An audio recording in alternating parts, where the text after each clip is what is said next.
Hi, Jean Schnupp here. Welcome to a new Savvy Sightseer travelogue series, Video Vacations. We've been hearing a lot lately about Italy, especially its northern region and the beautiful city of Milan. Today we'll take a closer look at this area to see it not as you've been seeing it on the news, but the way it should be seen through the eyes of a traveler. While we are in a stay-at-home mode, it is time to enjoy an armchair travel experience. We'll start in Milan, and then we'll journey to Verona, the home of Shakespeare's Romeo and Juliet. Next, we'll check out the northern lakes, and then cap our tour in the Cinque Terre. That's dubbed the Italian Riviera. So, no need to stow your tray or put your seat back up straight. Settle in and relax. We are off to Milan. Milan's been called the fashion capital of the world, and they want to make sure that visitors get that message as soon as they arrive. This steel and plastic sculpture does a pretty good job of that. On the left-hand side, you have a needle pulling thread, and if you look across, it runs underground, and the knot of the tail end comes up the other side. Here is the majestic Duomo, the historic center of Milan. This Gothic cathedral was hundreds of years in the making. It was built from 1386 right up into the 1880s. So that means that whole generations of families took part in its construction. Its unusual pink marble was quarried in Candolia and transported about 65 miles to Milan. It's the fourth largest cathedral in the world and could hold up to 40,000 people. I'm boggled by the delicacy and detail work done all the way back in the 14th century. When you think about it, what kinds of tools do they have? They just had chisels and a whole lot of talent.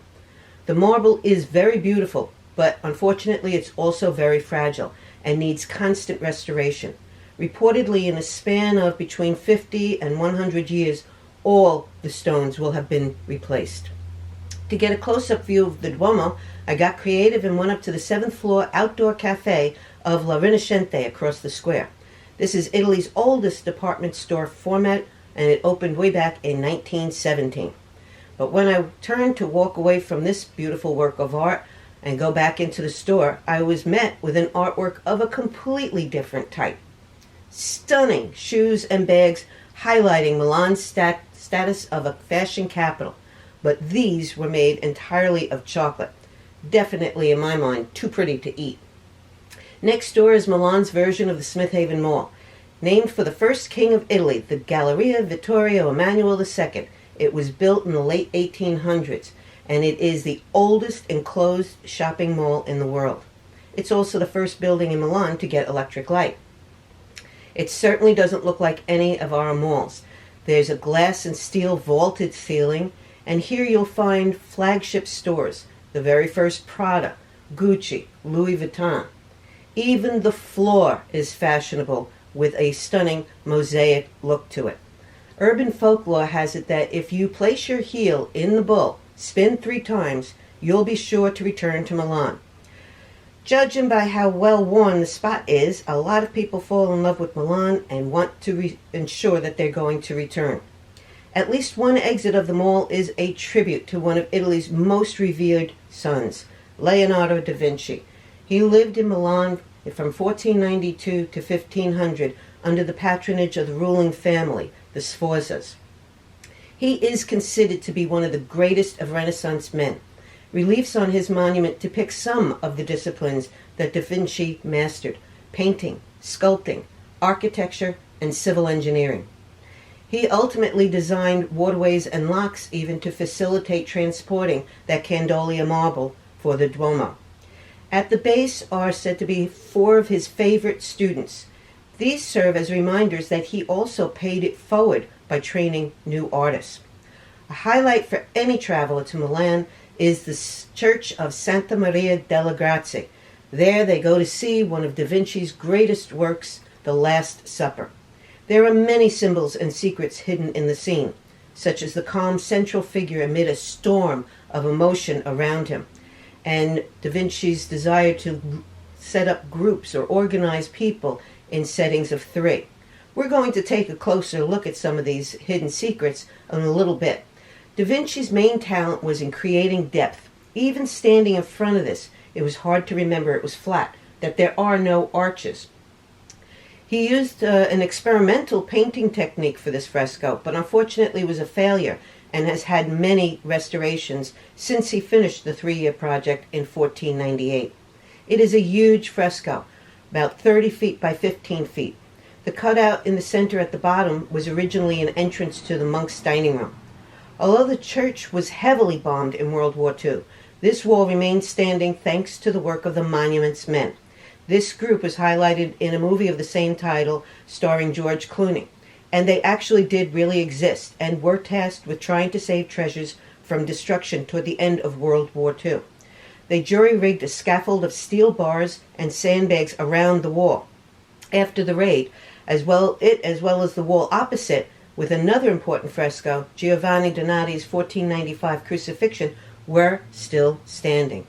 Moving east from Milan, we find Verona and the Ponte Pietra over the Adige River. This Roman arch bridge was built in the 1st century BC. At the end of World War II, Germans bombed it to isolate the residents, but locals were so distraught to lose their precious artifact, they dove into the river to retrieve as much of the original white Roman marble as they could find. Of course, there are many beautiful things to see in Verona, like these Roman ruins, which are still functioning as an arena today. It was built in the 1st century in 30 AD. Now compare that to the Nassau Colosseum, which had to be torn down after only 50 years. Go figure. It's also made of pink marble. It's the 3rd largest Roman amphitheater in Italy, and originally about 30,000 spectators could visit there. Now, only about half of that due to current regulations. I have a friend who's a music teacher. She couldn't help herself and had to go in and test the acoustics, and she came out and reported that it was absolutely fantastic. Otherwise, visitors could check out Dante's Square, where thousands of years of architecture surround a statue of the famous author of the Inferno and the Divine Comedy. Or visitors could admire the intricate collection of fine mausoleums of the once powerful Scaligeri family, who were the rulers of Verona in 13th and 14th centuries. But more often they flocked to see the symbols of Shakespeare's drama, Romeo and Juliet, which starts in fair Verona, where we lay our scene. Many of Shakespeare's storylines were actually based on real events, like the 12th century feuding Montecchi and Capuletti families. He changed the names, but only slightly, to the Montagues and Capulets. Reportedly, this was Romeo's home. The Montecchi house features an unusual roofline called an inverted pontiff's hat. Nearby is, of course, Juliet's house and the balcony of such fame. Verona embraces, or shall we say exploits, its association with the popular star-crossed lovers, and this court is quite a draw. Below is a wall devoted to lovers. It's called the Locks of Love. The tradition is to put your names onto the lock and close it over the railing, and you will be assured to be lovers forever. When I was there, trouble brewed for a newlywed couple. All excited, the new bride turned to her groom, but it appeared he had forgotten to bring the lock. Fortunately, a vendor is nearby to sell new ones. Another legend is to rub the breast of Juliet's statue for luck in love. Well, this guy clearly decided if rubbing one brings luck, 2 rubs must bring more. I did disguise him a little bit just in case his wife ever comes across this picture. North of Verona is the Lake District. The first lake you come to is Lake Garda. It's the largest of them. On a peninsula at the southern end of the lake is the ancient town of Sirmione. This was first inhabited during the 1st century BC. The Scaligeri family built a castle and a fortress town here in the 13th century for whenever they wanted to get away from Verona. Part of its appeal then and now are its natural thermal springs. They've even discovered ruins of ancient Roman changing rooms here. It oozes old world charm and ancient buildings, narrow roads, all kinds of shops, very serene in its largely earth tones of beige and gold. That is, until you turn a corner and come across this vivid splash of color, a wisteria covered building. Little Garter is farther up the coast, and it's very typical of towns lining the lake. There's tiny, twisty lanes, and here I was struck by the smell of fresh leather. A fun thing to do is to watch all the souvenir buying Americans trying to work out the metric system to figure out how many centimeters equate to a 36-inch belt. A truly pretty lake, and one that's more familiar to Americans because of its famous resident, is Lake Como. George and Amal Clooney own this villa with the stunning view of the shore. Brad Pitt often stayed at the smaller so-called cottage next door. To the left, you see a very common sight in this part of Italy, pencil pines, which are so nicknamed for their tall, narrow shape. Reportedly, George was recently offered $100 million for the villa he bought for about $13 million back in 2002. The lake is ringed by the Alps in the distance, and there's another town on the lake called Bellagio that is so picturesque it's dubbed the Pearl of the Lake. Again, impossibly small lanes loaded with inviting shops selling not just regular souvenir trinkets, but exquisite one-of-a-kind goods like hand-painted silk scarves. Italy's northern lake region includes cosmopolitan Lake Lugano, which is shared with Switzerland. A small piece of the shoreline is Italy's and decidedly more Italian than Swiss. It's a modern financial center with great shopping along pedestrian walkways. But while most visitors flock to its famous casino or to the labyrinth of streets and shops, a short walk along the shore delivers one of the most beautiful experiences in town, the 14th century Church of St. Mary of the Angels. Its bland exterior doesn't prepare you at all for what's inside. The artwork is breathtaking. And this is not a museum, so you can get up close with the Renaissance frescoes done by Bernardino Luini. And it's all for free. Luini was a contemporary of Da Vinci, but it's not clear just exactly how they connected. It is believed that he was probably a former student of the master. There is painstaking detail in the presentation of the Passion and Crucifixion of Christ. And as an added bonus, it's perhaps one of the world's first selfies, because that gentleman on the horse is actually a self-portrait of the artist Luini himself. Most fascinating to me was his markedly different take on the Last Supper. It was painted in 1529, long before Dan Brown's Da Vinci Code questioned the identities of the different participants. Luini's work separated into 3 panels because it had originally been on the wall of a monastery rectory and was painted around support pillars. It was later moved to the vestibule of this church. There are some similarities with Da Vinci's masterpiece. For example, despite the fact that it had to be broken into 3 panels, you can see there is the grouping of 3 people together. Here are the 2 for comparison. Da Vinci's one is on top, Luini's is on the bottom. In both, the center focus is on the Christ figure after telling the apostles that one of them will betray him. Like Da Vinci's, Luini's shows the calm against the animation. But the difference is, if you look to the left on Da Vinci's one, you see a knife that seems to be awkwardly held by Peter.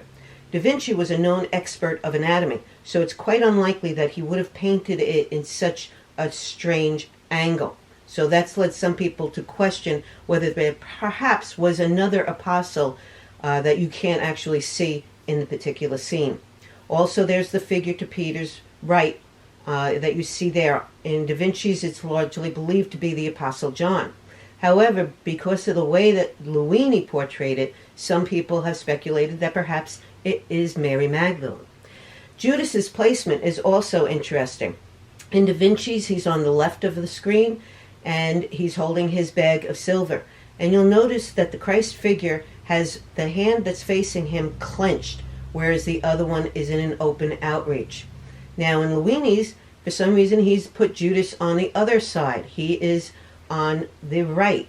And he has also, the Christ hands have been changed so that the clenched one is facing Judas holding his bag of silver. There's also a spilled salt container near Judas's elbow. The spilled salt was to symbolize bad luck or loss. And if the Luini version of Judas looks a little familiar, it's because it's Luini doing another selfie. It is really hard to pick which is Italy's most stunning lake, but this is definitely a contender. Lake Maggiore is the second largest lake in Italy and the westernmost of the ones in the Lake District. It's about an hour train ride north of Milan. This town, Stresa, was the setting for A Farewell to Arms by Ernest Hemingway.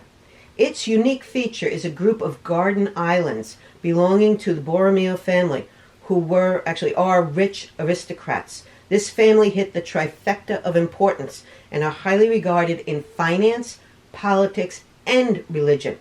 The closest of the family's islands to Stresa is Isola Bella, which has been in the Borromeo family since the 1500s. It was essentially built by bringing boats filled with soil.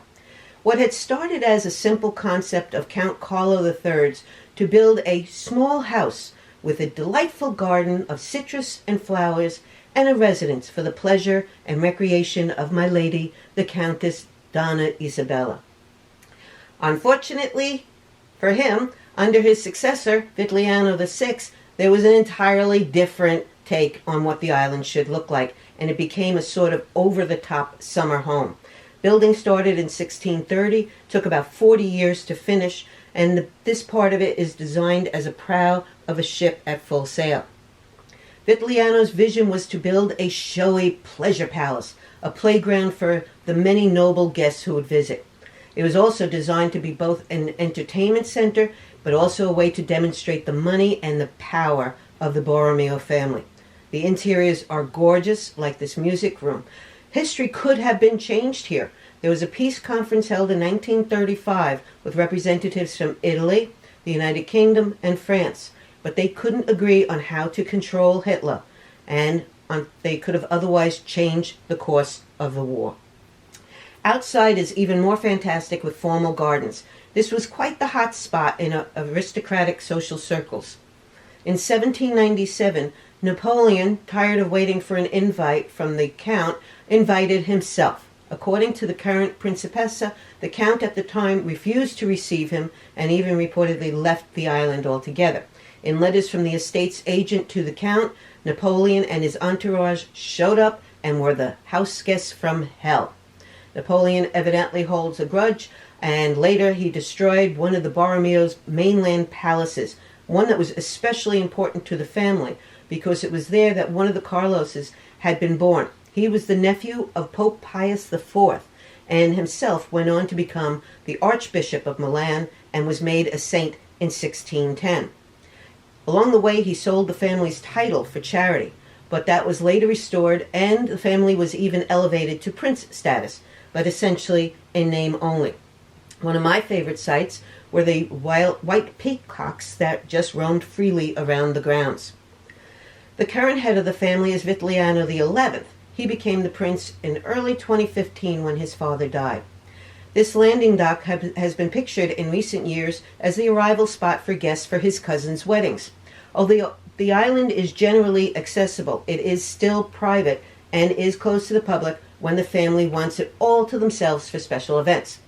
That was the case when they had a lavish reception when Countess Lavinia Borromeo married John Elkin in 2004. He was the chairman of the Fiat Corporation.